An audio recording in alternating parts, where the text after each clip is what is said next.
RCN, La República, presentan a Clyde Fessler.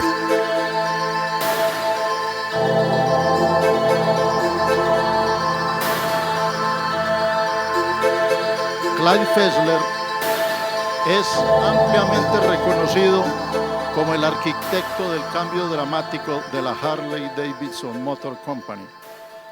Sus poderosas presentaciones demuestran la auténtica pasión que rodea la admirada marca Harley, la experiencia del motociclismo y los atributos de libertad, aventura e individualidad que inspira.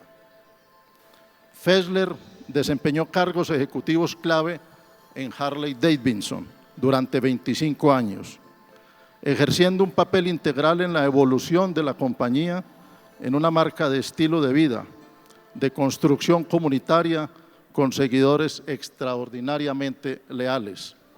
Su presentación dinámica relata la historia del cambio de Harley-Davidson, detallando cómo la marca desarrolló su propia mística, reuniendo combinaciones aparentemente dispares de productos, personas, procesos y experiencias de forma únicas, a menudo sorprendentes. Es una historia que resuena con las audiencias del negocio a través de una amplia gama de segmentos demográficos.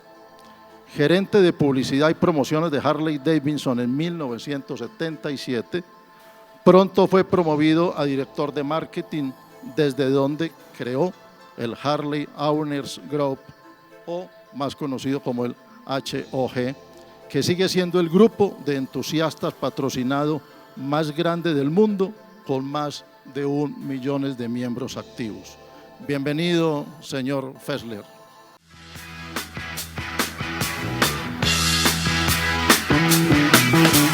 Get your motor running, head out on the highway, looking for adventure, and whatever comes our way.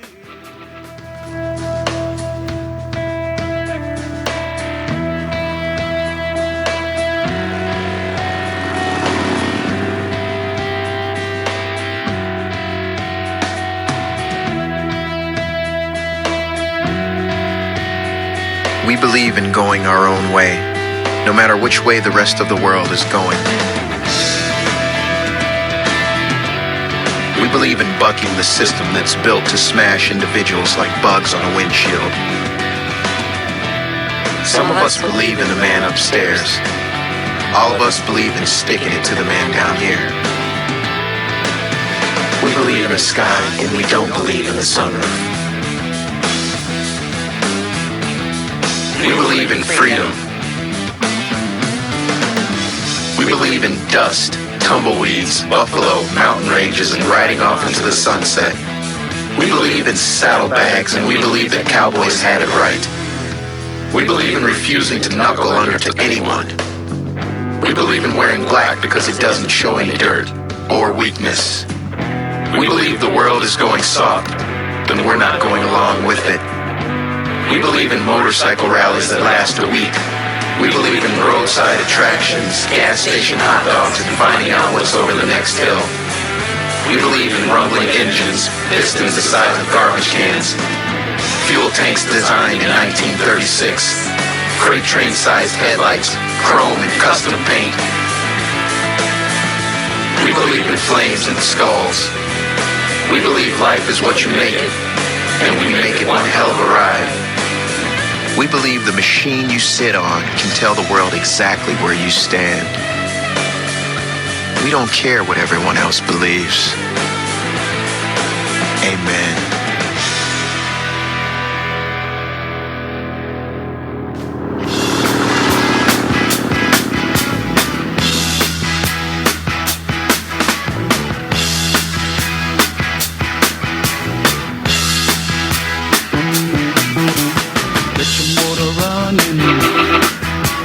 Head out on the highway, looking for adventure, and whatever comes our way.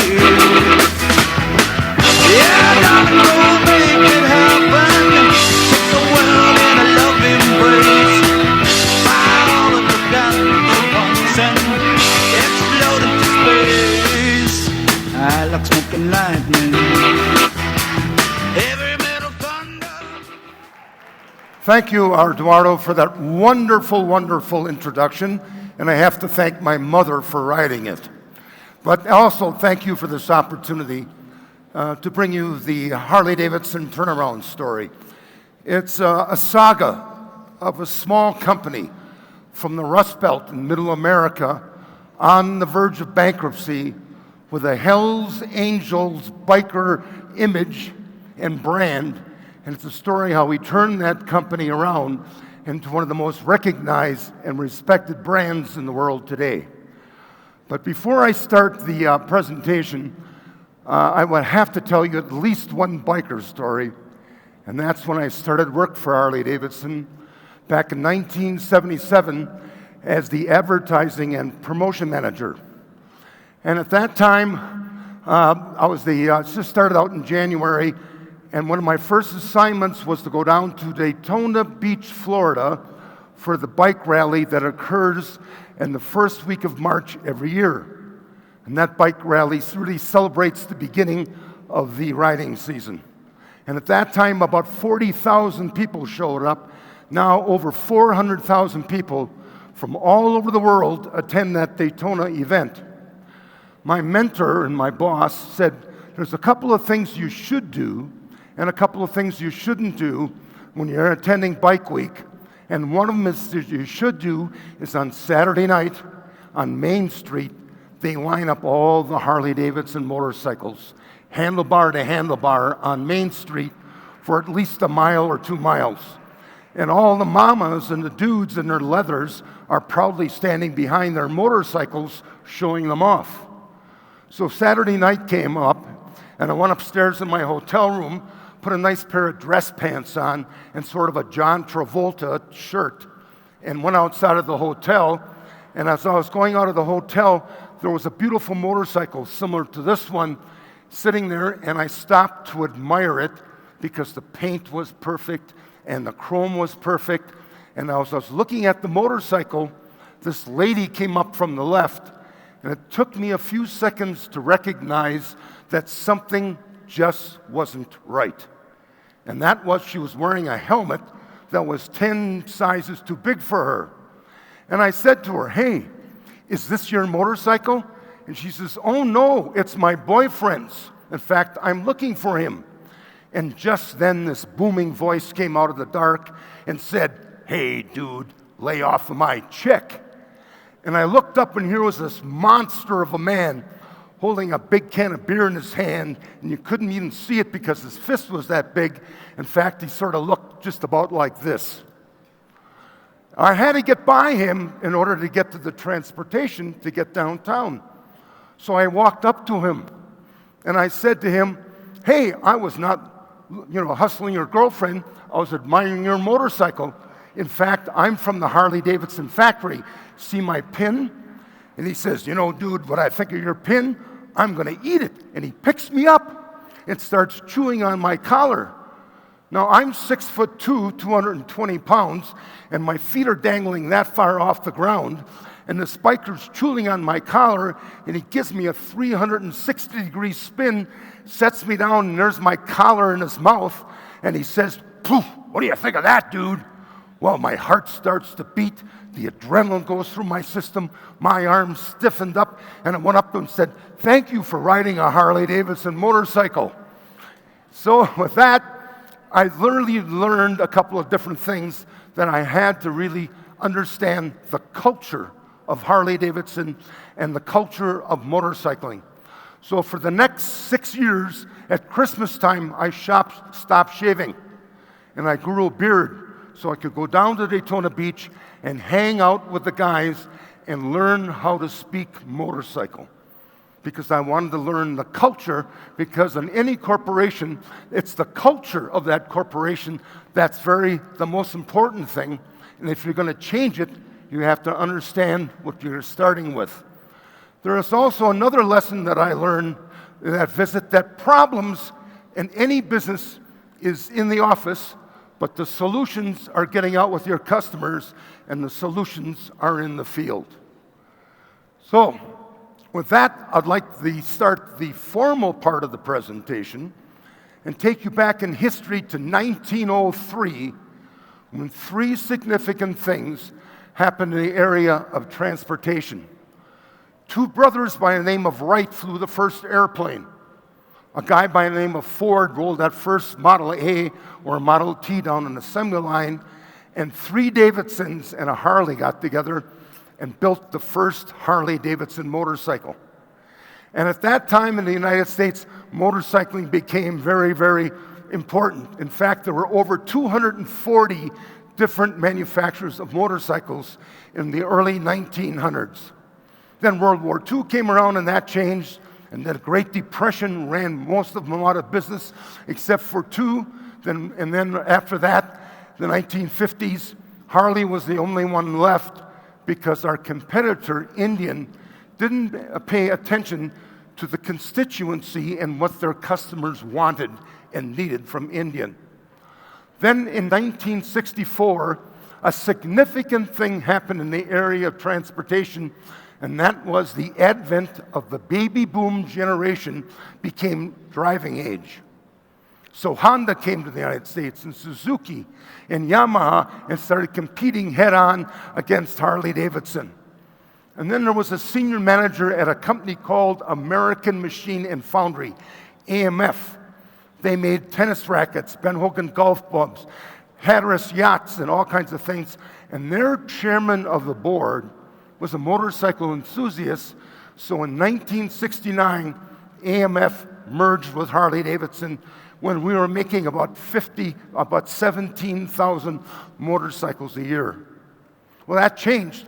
AMF bought a lot of talent. They bought a lot of executives. They brought a lot of money at the Harley-Davidson. And our production went from 17,000 in 1969 to 50,000 units in 1980. So that was set up at that time. But Harleys, with that production and with the increase in production, the quality went down. Harleys were known for having leaks. Every time you parked one, there was a puddle of oil beneath the transmission or the engine.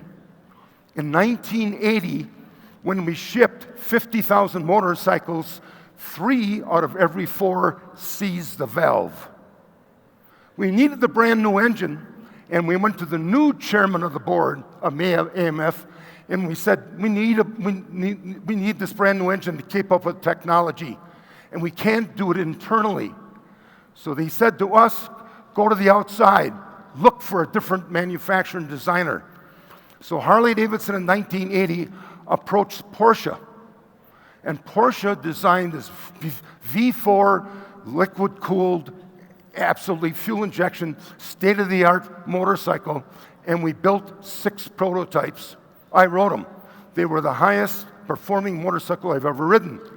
So we went to the new chairman of the board of AMF, who was not a motorcycle enthusiast, and said we need $22 million to tool for this motorcycle.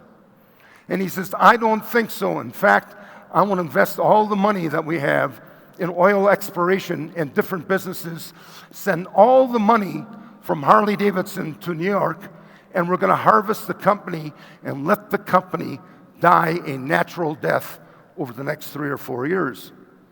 Rather than let that happen, 13 individuals got together, borrowed money from their houses, went to Wall Street and borrowed more money, and ended up with $60 million and bought Harley-Davidson from AMF. That was the 13 guys. I was number 15 on the list, and if I was one of the 13, I'd be telecasting this news or this presentation from my private island someplace in the Caribbean. But they took care of us all. So then with that, we went back and we really went to work, and we had to really focus on how we were going to survive Harley-Davidson. And the first year in business alone from AMF, we lost $20 million. The second year, we lost $30 million, and we almost went out of business. And here's the story on how we turned that company around. So in those years, things were a little bit different, and the management went to buyout in 1981, as I just said. And at that time, our image was Hell's Angels, Easy Rider, and really very, very different and rough to attract new customers. So, in a historical perspective, if you look at it, it was really a transition, but let me describe the situation we were in the 1980s. First of all, were our dealers. Our dealers were enthusiasts. The reason they were Harley-Davidson dealers is then they could buy their motorcycles at a discount. Open on Saturdays? Hell no. That's the time you really go riding. And then there was the competition coming to the United States in the early 1960s, really looking for professional business people to select for their dealerships. Then also at that time, I told you about Harley's leaking oil and the valve seizing, and our quality was just down, where the competition, the Japanese, were coming with bulletproof motorcycles with no warranty problems at all. In fact, you rode them for 3 or 4 years, traded them in or junked them, and bought a brand new one. Then there was the pricing difference. Because of their economies of scale, the Japanese were providing motorcycles compared to Harley-Davidson, same size, same horsepower, same features, only we were getting about a 30% premium over the competition. Then after that too, let me summarize it. We were broke. We lost a total of $50 million the first 2 years in business. Our quality was poor. The dealers were calling us on the telephone saying, "These are your problems, Harley-Davidson, not ours. Fix them." And there was the Japanese looking at a global economy, and where Harley-Davidson was just looking at North America. They had lots of money and their quality was up. They were diversified. They were making cars, musical instruments, and ships. We were just making motorcycles, and also they were making small entry-level motorcycles where Harley was just offering large horsepower and big motorcycles. So at that time, 5 of us met with our advertising agency, as many of you people do, and we locked ourselves in a hotel room for 5 days so everybody had the same knowledge. We didn't want ideas coming in from left field and right field. We wanted everybody to have the same statistics and background information. And we tried to project where the competition was going to go in the next 5 years. And we did that by looking back 5 years and analyzing what the competition was doing. And they were coming with brand new engines and brand new motorcycles and brand new features every year. And we knew that that's what they were going to continue to do. And we didn't have the resources to do that and compete with them head on. We also analyzed the strengths and weaknesses of every one of the competition as well as Harley-Davidson. And when we look at Harley-Davidson's strengths and weaknesses, there was the heritage of the Davidson family still participating, in the business. And also there was the tradition of going to all the motorcycle events and participating in a lot of motorcycle races. And our styling was very, very unique. It was American. It wasn't high-tech like the competition. And then there was the image. I mean, if you rode a Harley-Davidson, you were macho. But on the negative side for the image, every time you saw a Harley-Davidson rider going someplace on the weekend, you thought they were going out for their rape, pillage, and burn quota for the weekend. How would you like that for an image and a culture for your company? So, what did we do? We had to build a brand. And building a brand at that time was very relatively new. It was nothing. It was just starting in the marketing agent, in the marketing field. And we had to start from scratch. And at that time, there weren't 50, 60 books in the library where you really could look and figure out how to build a brand. We had to do it ourselves, and we had to really do it from the grassroots up. And with that, what is a brand? When you think of it, what is a real, true brand? You can talk about brand integrity, brand promise, lots of definitions for brand. But what we wanted to do is really find out what our brand is. And we asked ourselves 3 simple questions to make a brand statement. And those questions are, as you can see, who are you? Who are your customers? And what do they want and what do they expect from you? And if you analyze those 3 questions for Harley-Davidson, it sounds like this. Harley-Davidson builds big, beautiful motorcycles around providing a lifestyle for motor enthusiasts who want their products and their services to be symbols of strength, freedom, individuality, Americana, and want to share and participate in the Harley-Davidson heritage, tradition, and mystique. That is our brand statement. And my challenge to you is for your company is to answer these 3 questions. But today, into modern marketing, there's also no personal brand building. What is your brand? Who are you? Who are your customers personally? And what do they want and expect from you? And my challenge to you really is to answer these questions this weekend, and next Monday when you wake up and go to work, look at that piece of paper and understand what your brand is and what your company's brand is. And the advantage of having a brand statement is that everybody understands what the essence of that brand is. Lots of people have lots of crazy ideas on what to do to support the company with new advertising, new promotions, new marketing ideas, be it social media, but unless it fits that brand statement, you don't do it. And that's the value of building that brand. And why is a brand important? Because any product can be imitated, but a brand cannot. And also, when you look at it, what you want to do with your customer base is build that brand loyalty. And that's very important in a continuing business. Excuse me. The party last night was pretty good. My voice is a little rasp. Anyway, what you are the ambassadors of the brand. And that's important. And no matter who is representing you, no matter if it's at retail or it's on the telephone or it's in service, everybody that works for a corporation is a representative of that brand. And it's important that they be educated about the brand. So we developed these marketing strategies. So we had to develop these marketing strategies and how we were going to compete head on against the Japanese because we didn't have the resources. So we decided to be, instead of going head on, we wanted to be the alternative to the competition.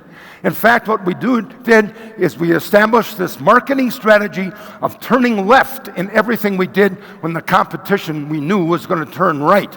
We wanted to drive a wedge between us and the competition and showing that we were going to be different. And for example, once in a while, we'll make Harley-Davidson beer on special occasions. Anybody here ever drink a Suzuki beer? I doubt it. All right, we don't make Harley Light. We made Harley Heavy. Another example is Willie J. Davidson rides from Los Angeles, California to Milwaukee, Wisconsin on his Harley Davidson. And during that, he'll raise $100,000 for a local charity. Mr. Honda cannot do things like that. So we kept applying the strategy of turning left, and when they turned right, and driving a wedge between us and them, and we apply that to every marketing thing we did. And we applied it to the 4 P's of marketing that all of us have in common. And those 4 P's are, first of all, the product that you have, the price you sell it for, the promotion and the advertising and how you support it marketing-wise, and finally, the place that it's being sold. And what I'm going to do now is show you how we applied that marketing strategy to those 4 P's and give you examples. First of all, there's product. And as I told you, our product was terrible when it came to quality. So the entire factory focused on 3 different things: quality, quality, and more quality. And we sent a dozen people from the factory, the workers on the floor, the union members, the vice president of engineering, the vice president of manufacturing. We sent them to Japan to study how they manufactured motorcycles. Today, they call it benchmarking. Back then, I thought it was industrial spying. But they came back with 3 different things that are still part of the corporate structure at Harley-Davidson today. The first thing they taught us that Harley-Davidson was just-in-time inventory. And then when that is, we wanted to turn our inventory at least 8-9 times a year rather than 1 or 2 times a year. And the year we lost $20 million, we had a $5 million positive cash flow because we took $25 million in parts off overhead conveyors and off trucks, put them on motorcycles, and shipped them out. The second thing they came with was something called employee involvement. And that's when you make a major decision in a corporation, you try to find all the people and all the different segments of your business that might be affected by that decision, and you include them in the decision-making process wherever possible.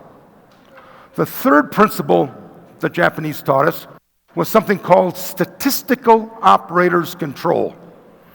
And with that, when the guys came back from Japan and the manufacturing, we gave them all computers, we gave them all machines and tablets so they could keep track of their own quality, and we took all the quality inspectors and put them on productive jobs. Well, that measuring everything we did in the line spread throughout the whole factory and the whole company. We started measuring how quick we were answering telephone calls, how quick we were turning around warranty claims, how valuable were the IBM and all the statistical reports we were getting. And if you want to measure something at all in your company, or if you want to change anything, you got to measure it. Because measure it gives you the statistics in order to make the changes that you want to do. So quality, quality, quality was the whole theme at Harley-Davidson for a number of years. So I remember going up to the advertising agency for the new campaign, and I said to them, this year you cannot advertise motorcycles. And they said, what do you mean? We're in the motorcycle business. And I said, I don't want to compete against the competition in all the motorcycle magazines where you page through it and all you see is beautiful motorcycles going through the countryside, and it's just a lot of clutter, and I don't want to get lost in all the clutter. So the advertising agency said, what do you want to do? And I said, I want to issue or quality, I want to focus on the issues that are on people's mind when they're making a decision to buy a motorcycle. And quality was one of them. So let's address all the issues, and I want our ads to be different, turning left when the competition turned right. And the first ad that we ran in the motorcycle magazines looked like this. Would you sell an unreliable motorcycle to these guys? Notice, no copy, strong headline, a photo, and the whole message was delivered at one quick glance. Another ad that we ran was this one. Thank God they don't leak oil anymore. And there's a photo of a 300-foot balloon that Malcolm Forbes made at a motorcycle rally with thousands of people below it. But the point was made is that our quality had changed. Then moving right on, we wanted to also drive a wedge between us and the competition with this ad, one philosophy versus the other. There's that Bic lighter that when it runs out of fuel, you throw it away. But there is that beautiful Zippo with the Harley-Davidson logo on it that you can send back to the factory at any time and have it repaired, and it'll last you a lifetime instead of just the life of the fuel in that bike or in that lighter. Another campaign that we had that was sort of patriotic is we changed our campaigns because all the people at Harley ride motorcycles. All the executives do, and our research showed that the competition's executives did not ride motorcycles. So our advertising campaign became motorcycles, by the people and for the people, because we wanted to be inclusive and be part of our customers' culture instead of just making motorcycles for them to appreciate on the weekends. And with that, also, we started to gain some philosophy, and we started to gain momentum, and our production started to increase. And when our market share started to increase, we found that the competition was copying us. You pull up to a stop sign, you look, you had to look twice because you didn't know if it was a Honda or it was a Yamaha because it looked just like a Harley Davidson. So we ran this ad in the motorcycle magazines, which is the lead-in page to a spread that followed, a 2-page spread. And it very simply says, "Okay, Japan, your next custom bike prototype is ready." And when you turn the page, it said, "Maybe this time nothing will get lost in the translation." And we printed the ad in Japanese. Our swords came out. So another thing we did is we had lost through quality all of our business to the local police departments. And I don't know about, and so what we did is we created this 28-page, 4-quality, beautiful brochure, and we sent it to every single chief of police throughout the United States talking about Harley-Davidson police motorcycles. Well, you can see it, police motorcycles, by the people and for the people. And if you look at the sunglasses that the police officer is wearing, you will see a reflection of the American flag. Again, driving a wedge between us and the competition, doing something that they couldn't do. Then, after that, we thought, well, a lot of people are wearing our clothing, and at that time, it was just leather jackets, helmets, and safety gear. And we thought, if we're in the motorcycle business, why can't we be in the motor clothes business? So with that, we created a special division for Harley-Davidson with talented people in clothing, and we tried to really design clothing for our customers.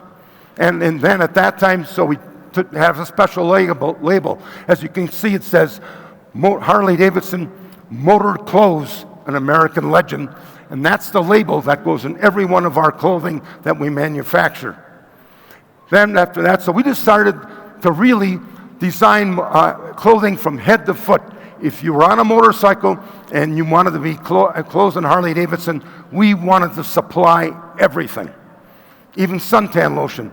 An interesting statistic was about 10 years ago, the #1 selling aftershave and cologne in Russia was Harley-Davidson aftershave. Again, penetrating the market.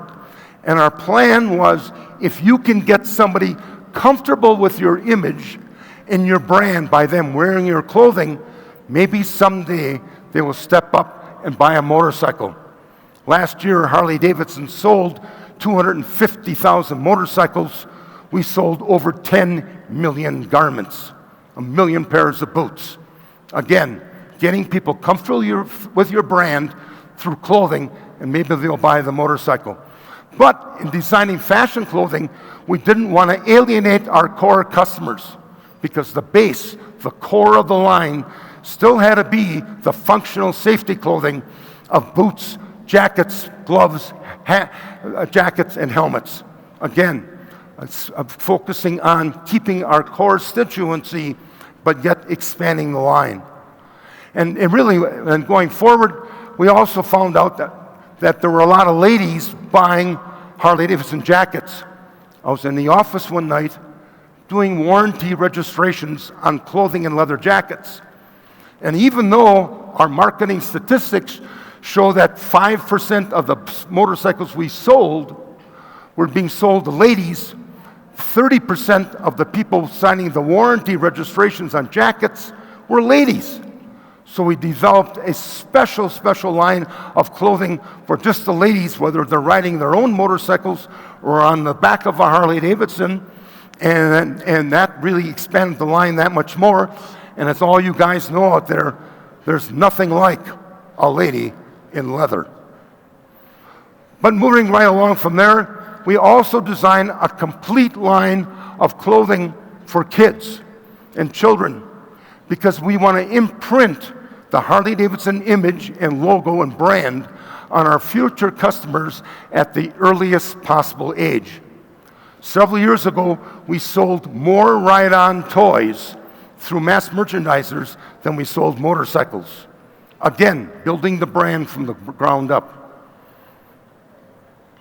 Price was another thing. And remember I said earlier that we were getting a 30% premium over the competition on feature-for-feature matching on all the motorcycles. Well, that sort of really got narrower and narrower as our manufacturing efficiencies increased.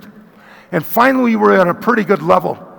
And we came with this philosophy, it's the price that you pay for a motorcycle is not when you buy it and you put down your money for it, it's what you get when you trade it in or try to sell it. So we ran this ad in the motorcycle magazines, very simply saying, if only you could put this label on your foreign motorcycle at trade-in time. Again, driving that wedge between us and the competition, doing something they couldn't do, and really focusing on the issues that are on people's mind when they make a decision to buy a $30,000 or a $40,000 motorcycle. Then another marketing strategy that we developed at that time was something that still persists at Harley-Davidson today, and that was we wanted to turn negatives into positives. Remember, I was talking about some of the negatives Harley had with the image and some of our riders and things like that. Well, one of the things that was a negative image is that they were referring to Harley-Davidson motorcycles in the motorcycle magazines as hogs. In fact, one of the editors said that our motorcycles were prehistoric hogs trying to get through modern doorways. So we thought we got to turn a negative into a positive. So what we did at that point in time is hog, negative. We wanted to change that into a positive. So what we did is we ran ads like this in the motorcycle magazines that said hog on the side of a piggy bank. And we talked about the durability of the motorcycles. We talked about the resale value. We talked about how reliable we were. And when we ran this ad in the magazines, the telephones rang off the hook in Milwaukee, Wisconsin, and we sold 35,000 of these piggy banks the next year at $35 a pop. Again, capitalizing on an advertising campaign and turning that negative into a positive. When it comes to promotion, again, we wanted to be different than the competition. So for the first 15 years when I was in charge of advertising and promotion, 80% of our advertising and promotion dollars were focused on our existing customers. Because an existing customer who's happy becomes your best salesperson. So when it came to the promotions, we looked for all kinds of ideas that they couldn't do. As an example, we've been in business since 1903. The competition came to the United States in the 1960s. So every 5 years, Harley-Davidson really celebrated our anniversaries. And what we did is we ran ads like this. We have survived 4 wars, a depression, a few recessions, 16 U.S. presidents, foreign and competition and domestic competition, 1 Marlon Brando movie, and racetrack competition. Sounds like a party to us, and we invited everybody to our home city of Milwaukee, Wisconsin, where our headquarters is. And what we did is we took the executive team, we formed 12 different groups, and we converged from 12 different places in North America to Milwaukee, Wisconsin, and we arrived on the same day, on the same hour, and parking lot number 1 looked like this. Parking lot number 2 looked like this. Now, do you ever go to work and you get a bad hair day where things just aren't right? And you're looking at all kinds of problems, you don't know how to solve them, and you're really thinking about, all the negative things and all the problems you got to solve? Well, I had this picture hanging in my office. And when I had one of those bad hair days, I'd walk up and I'd start counting $15,000, $30,000, $60,000. There had to be millions and millions of dollars worth of Harley-Davidson motorcycles in that parking lot, and every one of them had to have a leather jacket and a helmet, and a big smile came to my face, and the bad hair day went away, because that was the reinforcement that things aren't that bad. Place. Place is another place that's one of the 4 P's of marketing, and really, we found out through marketing research that even though that 65% of the people who bought a Harley-Davidson the year before were getting off a competitive motorcycle, they were intimidated to walk into a Harley-Davidson dealer They felt threatened because of the macho image of the brand. And we thought, how can we overcome that? And part of that attitude, or part of that intimidation from from our potential customers, was very simple. It was because our dealers were not welcoming those future customers when they went through the front door. So we ran ads like this in the motorcycle magazines that pictured a floor mat that said in Japanese, "Welcome." And then we sent this floor mat to every single one of the Harley-Davidson dealers for them to put out in front of their front door to reinforce that competitive riders were welcome to come into a Harley-Davidson dealer. Again, changing that attitude, driving a wedge between us and the competition. What you're looking at here is a typical Harley-Davidson dealerships in the 1980s and 90s. And we had to really bring the dealers into a modern world of merchandise. So we created a separate department at Harley-Davidson called Dealer Store Redesign, a staff of 12 people that help our dealers when they want to redesign their dealership or build a new one, help them out with floor plans, merchandising, lighting, floor plan, traffic, and everything like that. So this dealer here is in Denver, Colorado, and his new dealership looked like this. 30,000 square feet, modern facility, welcoming a different type of person into his Harley-Davidson atmosphere.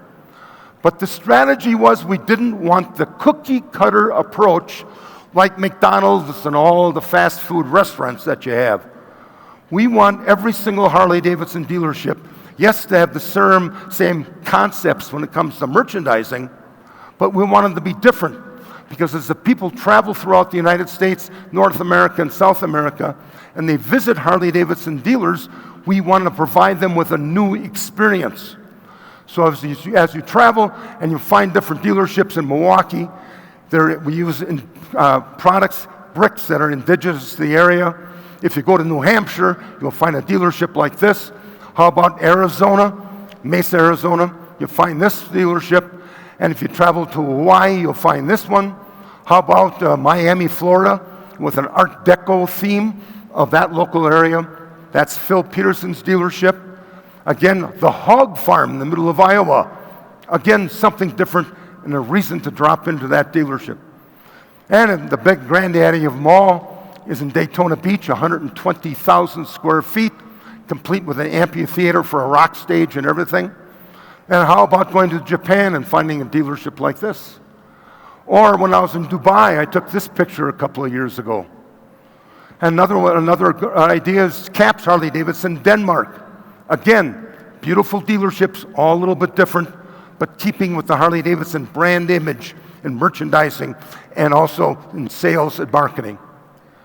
Another marketing strategy that we developed that was sort of unique was we wanted to test and really find out if our clothing line could stand on its own. And I brought in some consultants that were experts out of New York City, and I wanted to compete head-on against Gap and Levi's and all the brand names that you know that manufacture jeans. And he gave me 12 different things that we had to do in order to be competitive in the modern fashion world of clothing. And I could do 8 of them, but I didn't have the resources to really do the final 4. And one of those things was turning over the inventory every 8 weeks to keep the line fresh, because you don't want the same thing on the racks month after month. So I thought if you can't change the inventory every 8 months or every 8 weeks, why not change the customer every week? So we came with the concept of establishing Harley-Davidson motor clothes stores separate from the motorcycle stores, but run by the local dealers. Here you're looking at our first store in Honolulu, Hawaii. Again, no motorcycles, just clothing. The strategy again, get them comfortable with the clothing. Maybe someday they'll step up and buy a motorcycle. Then also we started establishing these retail shops throughout the world. Any place there's a high tourist turnover. If you go to Universal Studios in Los Angeles, California, or if you go to someplace in the Caribbean, you will find Harley-Davidson clothing boutiques. There's a 5th P of marketing That's the most important P of all. And that's the P that's the difference between winning and losing. It's the difference between success and failure. And that P, as we all know, is people. Because people bring the passion to the business. And without passion in what you do, you're not going to succeed. So we applied that philosophy to all the people that we had. And let me give you some examples. Only one time only, did we ever use celebrities in endorsing Harley-Davidson, and that was when Jay Leno was on TV. He helped us raise money for Jerry's kids and muscular dystrophy, and Malcolm Forbes at that time, when he was alive, rode a Harley-Davidson through China and through Egypt. So we used that for publicity, but that was the only time only. And then the President of the United States came to Harley-Davidson at our York plant and gave us an award for the cooperation between management and the union in creating a win-win situation. Another example of people, as we joined the Muscular Dystrophy Association back in the early 1980s, and since then, when I say we, it's not only the factory, it's not only the dealer network, but it's also our riders out there riding at $1 a mile that have raised over $75 million over the past 10 years to fight that dreaded disease. And whenever we go to a rally, at the end of a rally, we'll have an auction of Harley-Davidson merchandise. And we'll charge $5 to get in, $3 to get into our show, but we give them a $5 pin to show they've been there, and the proceeds all go to muscular dystrophy. And when we go to a rally at the end of the week, through the auction and through our admission fees, we'll raise about $125,000 and give it to the local charity. And that money stays in that local community for summer camps and for rehabilitation equipment for the kids in that area. And it's our way of saying thank you to that local community to being hospitable to the Harley-Davidson customers and riders during that week rally. I remember when I first started work for Harley-Davidson, I used to be in the snowmobile business, Arctic Cat snowmobiles. And one of my compatriots at that point also went to another competitive motorcycle manufacturer called Kawasaki. And at Daytona every year, we used to get together for lunch for about 6 years in a row and swap lies over a beer. He'd tell me some stories, I'd tell him some. And I asked him one time what his philosophy was when it came to appointing dealerships. And he said, very, very simple. We look for somebody with money. We look for somebody with enthusiasm. We appoint him as a dealer, and when he runs out of enthusiasm or he runs out of money, we appoint somebody else new in the area. And we were discussing that at a staff meeting one night, and the idea came up with is how are we going to grow? And the idea came up that if we give our dealers the tools to grow, we will grow with them. And you heard this theme before when it came to Disney. Well, we have Harley-Davidson University. And we started that about 20 years ago. And every January we bring all 1,000 dealers throughout the whole world into a central location and put them through 3 days of education to get them out of being mechanics and show them how to be professional business managers. And really when it comes to that, the Harley-Davidson University, it's an ongoing thing that's now, through teleconferencing, we can educate everybody at every single dealership, whether they're selling motor clothes, they're in the service department, or they're selling motorcycles. They can all get a degree from Harley-Davidson University. And it's that education process that keeps people excited about working for Harley-Davidson. And in our brochures and literature, we don't use professional models. Here you see the front page of one of our motor clothes brochures, and there's Karen Davidson, great-granddaughter of one of the founders who is the fashion designer for motor clothes, along with her brother, Bill Davidson, who is the vice president of our archives and museum. But if you go through it's not only the Davidsons, it's guys like David Storm, our CIO, a recovering Anderson consultant that's also part of the Harley-Davidson family.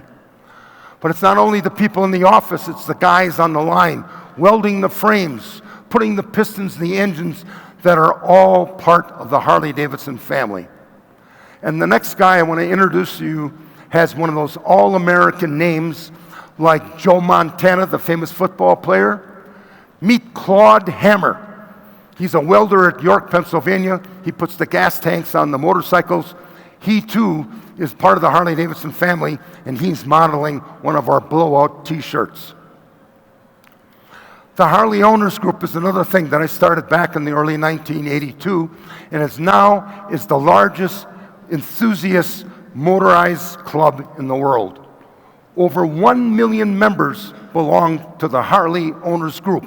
Again, turning a negative into a positive. Hog, all right? But now they're proud hogs. And every year, twice a month or every other month, we send them a hog tales to tell them about the rallies to go to and the music that's going to be there.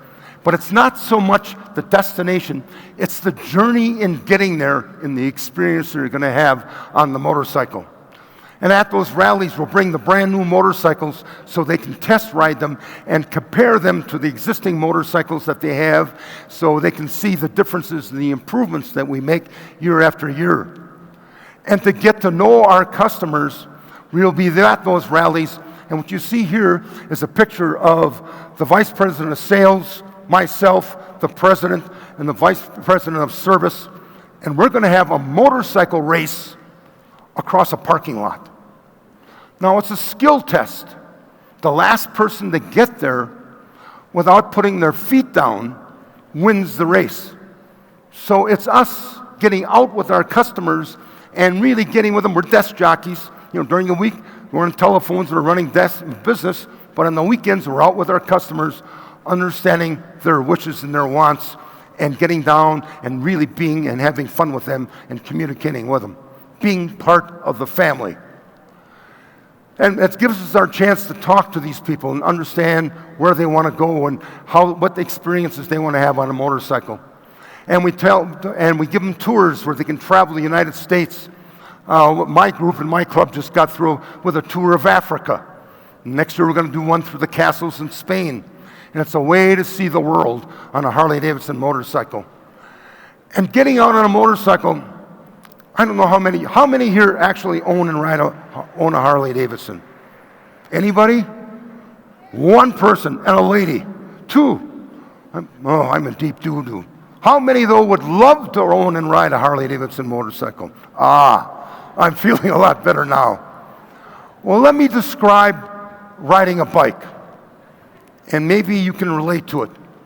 You get up in the morning, and you get out of your hotel room, and you take a rag, and you wipe the dew off your seat and off the gas tank, and you dry off the motorcycle. And you start it up, and it goes potato, potato, potato. And as you take off, you can feel the vibration of the engine and the motorcycle. And as you go through the sunshine and the shadows, you can feel the temperature changes. So all of a sudden, you go around corners, and you can smell the flowers and fresh cut hay. And the colors begin to pop. And you get all those senses going. It clears the cobwebs of your mind, and you can think about the beautiful things in life. I write my presentations and speeches when I'm on a motorcycle because I can focus and I can get in touch with my mind and my soul and my spirit and really the things I want to do. And understanding that spirit, we created a mission statement at Harley-Davidson that everybody understands. And the mission statement, and every company should have one, the mission statement at Harley very simply is, we fulfill dreams. Think about that. We fulfill dreams.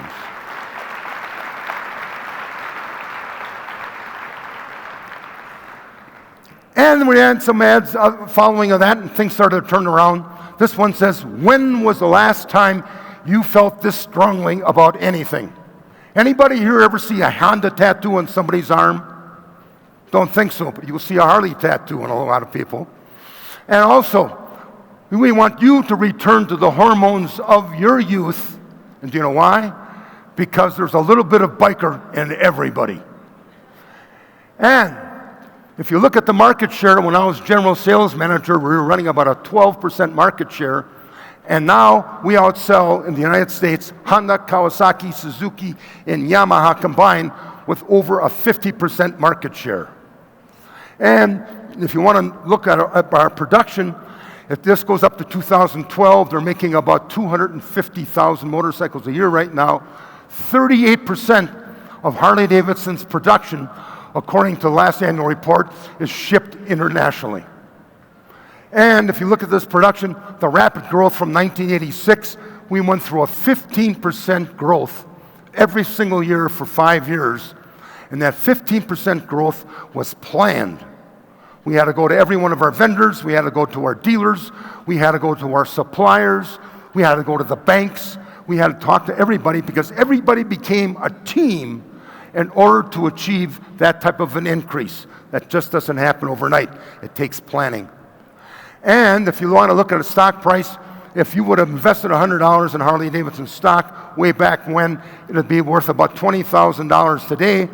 And several years ago, USA Today magazine ranked Harley-Davidson as one of the top 25 stocks on the New York Stock Exchange with a 17,808% return. Chick-ching, chick-ching.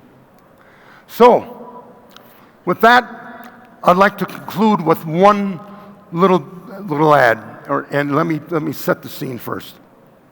I hope today that you're going to be able to take home a couple ideas, whether it's marketing strategies and turning left and turning right, driving a wedge between you and the competition, or something, or how to build a brand, the three things: who you are, who your customers are, and what they want and expect from you, or maybe problems are in the office, solutions are in the field.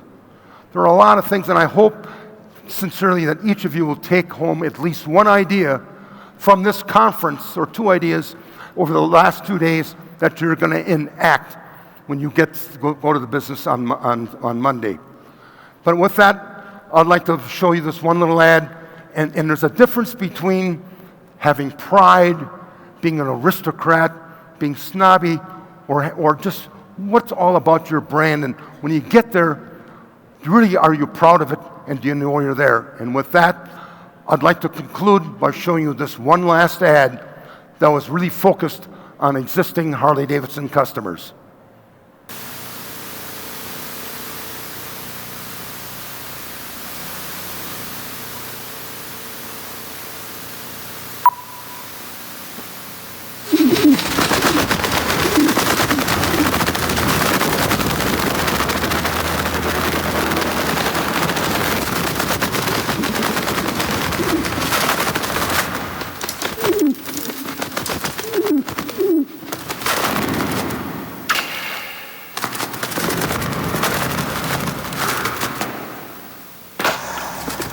See the new Heritage Springer at Oglefest 96, our national open house, September 21st.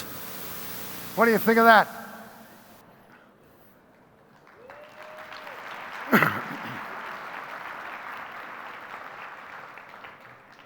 Again, repeating, I've learned a lot in the last day or two, and I'm going to continue learning this afternoon. Take home some of those ideas, enact them, because, very simply, if you do what you've always done, you're going to get what you've always got, and that's not good enough to stay competitive in today's marketing world. And with that, good luck, and thank you very much. You've been a great, great audience. Thank you. Thank you.